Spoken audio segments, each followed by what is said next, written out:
Hello. So Africa has a potential to produce 300% more grains than its current annual output.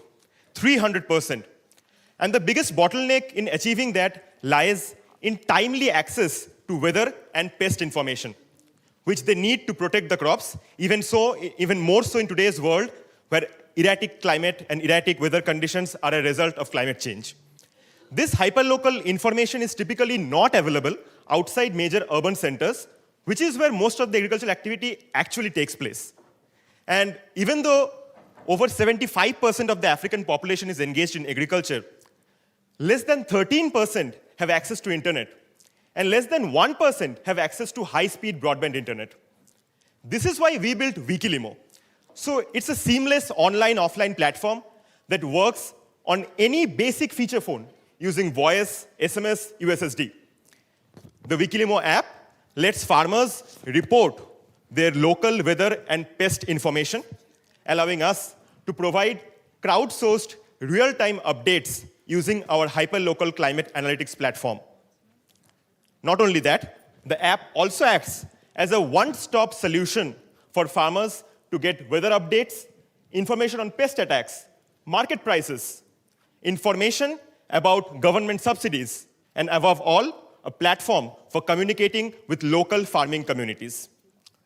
We operate mostly in the B2B regime because we generate revenues by licensing our platform to government bodies for disseminating information, to pesticides and fertilizer manufacturers for targeted advertising, to insurance firms for personalized premiums on crop insurance, and also as a freemium app on Android and iOS. Now, so let's come together and build the future of climate-resilient agriculture using Wikilimo. Thanks. Thank you. Judges. Anurag, thank you for moving the frontier around better access to data and information at a hyperlocal level, particularly in communities and geographies where historically that's not been available. One of the questions that I had around your app is that by providing better access in a situation where farmers today have poor internet access and poor or lack of data, what are they be able to do with more real-time access to this? So you've talked about being able to provide them data ranging from much more further out information like government subsidies and prices, but then there's also erratic weather, having insight of being able to do about that. So what sort of corrective actions will they take? And to what extent will that actually be able to generate whether it's preventative or corrective measures to actually improve crop production? Right, thank you. So the platform that we have right now, one of the USPs of that is it sends out actionable insights, and these are preemptive insights. So the app does analytics based on past information about when a pest attack is likely.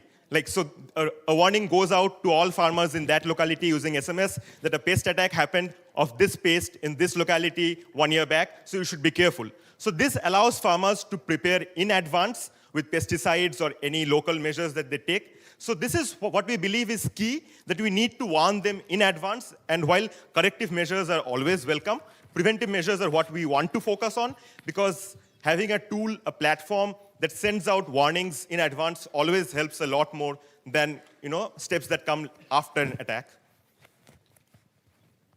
Wonderful. One more comment from a judge. Yeah. Lucas? I would just say thank you. Thank you for working in the space. I really appreciate your comment around the need to get a lot of this technology out of the cities and the urban areas where it's so pervasive, and into the fields and forests all around the world where we still have so little that we know, but where so much of what we need comes from. One quick question I just had is, obviously the benefits of an application like this really are dependent upon network effects. And I'm wondering just kind of where you are and where you think you need to be to maximize the benefit that you'd be able to provide to farmers in the regions in which you work. Right, so network effect is basically like all that this depends on, because the more people that use it, the better it gets, which is why we wanted to make it platform agnostic. Again, why we had to ensure that it works without internet, it works with internet, it works on SMS, voice. So I think the key stage right now is to partner with governments, because they have the reach to spread this out into the wild, into the farthest corners, and that's how you get more people on the platform. So government bodies, local meteorological bodies, last mile people who work on this are our key partners at this point, how we ensure that the network effect keeps multiplying across different geographies. Thank you. Wonderful. Thank you. So we've heard 5 solutions. Now we're going to tabulate the responses to these. But this is not so much a competition as much as something that we're all a part of right now. I think yesterday the whole world saw that young people and increasingly everyone are standing up to protect nature, to protect our planet. And we all need to be a part of the solution. So we heard 5 extraordinary solutions, or 5 wonderful solutions today. We're right now going to be tabulating.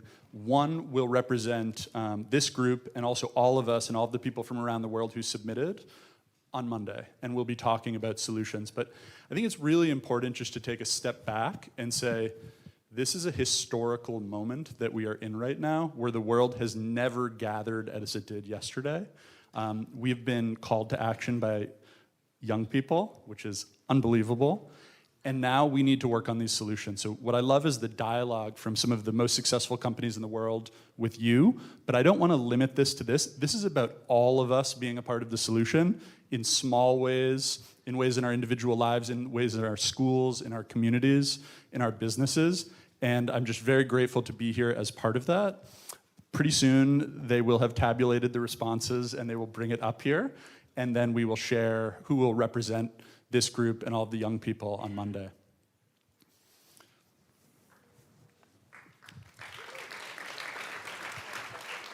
What I loved is I was there yesterday, and some of the young people, some of the signs really moved me like I've never been moved before. But some of the young people were saying, this is just the beginning. And I think we heard earlier that this is unstoppable. And I want to just emphasize that the process of solutions is iterative. And I think all of the people who submitted will have a chance to workshop and develop their ideas further and pursue funding, as well as potentially access events or the offices of some of our judges, which is wonderful. And this is going to be part of an ongoing process to keep getting other solutions. I know that pretty much every single person in this room has their own solution. So I just want to shout out that. And with that, do we have... We're still tabulating. I'm not Vanna White in this scenario, but I thought while tabulating was happening, we could hear a little about you. Okay. I think that's the least interesting thing, but thank you. Beth just swallowed audibly. But Good Worldwide is incredible. Yeah. So I'm fortunate to represent over 100 million people a month who come to Good and Upworthy, and we represent solutions and content, creativity, and action. And we've been filming all day yesterday, all around the world. We're filming today, and we will be presenting some of that on Monday as well to represent youth voices. But Good and Upworthy started, and I was 24 years old when I started working on it, and seeing all of you moments ago, but now seeing all of you and what you're doing, it's so encouraging. And so we're here to amplify what you're doing, to get behind it. I appreciate that. Well, we appreciate you. And I also heard some folks up top were having trouble hearing. Just put your headset on, and you'll be able to hear what's going on down here. Judges, is somebody going to give us a high sign when they're ready? They're still tabulating. And I think one thing that's exciting is we can learn from all of you in this audience. This is the first ever youth summit, and I know that you all know how to do great events. You know how to bring ideas and solutions, and we're learning with you. In 2015, we were able to be a part of the Paris Climate Summit and bring the summit out of the world and out to the world, into the world. And I think we're just scratching the surface of what's possible. So I hope all of you are able to share what's happening. We are live streaming today, so to the people out in the world, thank you. We know you have solutions too. And I think Lucas has a comment he'd like to say. I believe the judges have spoken and the answer is in your hand. This is the answer. I did not realize that. Okay. Can the judges come up and join me?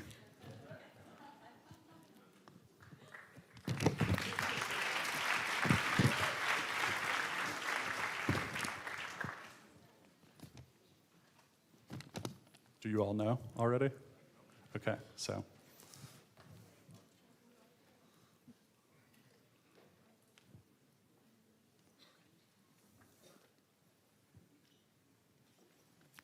And the representative from this group is Anurag Saha Roy, Wikilimo app.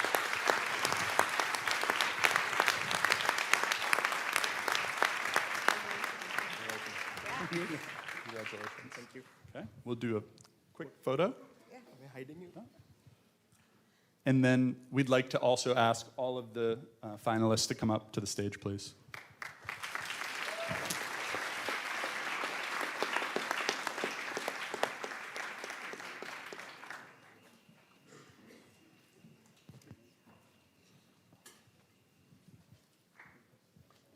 One more round of applause for the Summer of Solutions. This season does not end. We need to keep getting your solutions, and thank you all so much for participating today. Bye.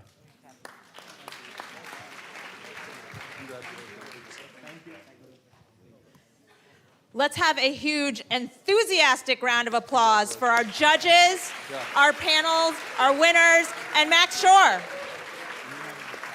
Guys, this is totally like the Golden Globes.